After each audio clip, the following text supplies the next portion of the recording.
Đừng có hối bảy mới. Đây ba vô đây.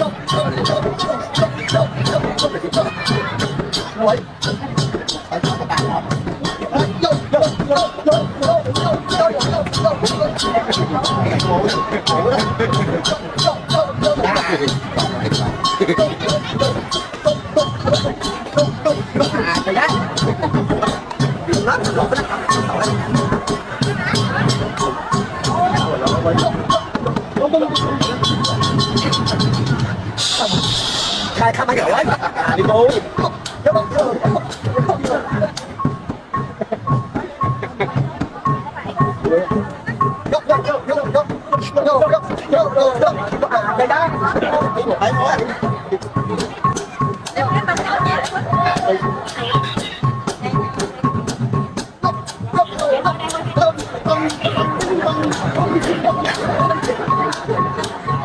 Ôi qua tiền quý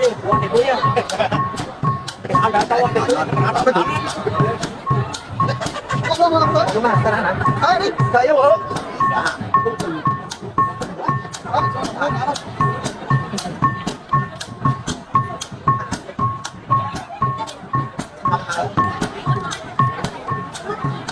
ồ anh quậy thôi hãy ra đi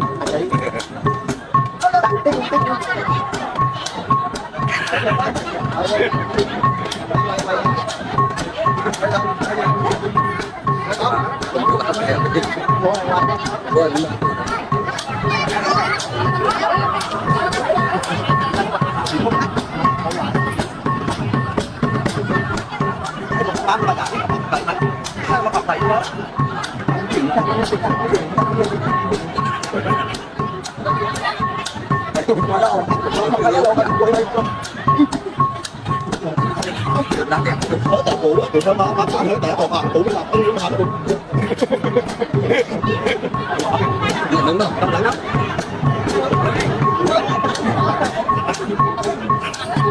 rồi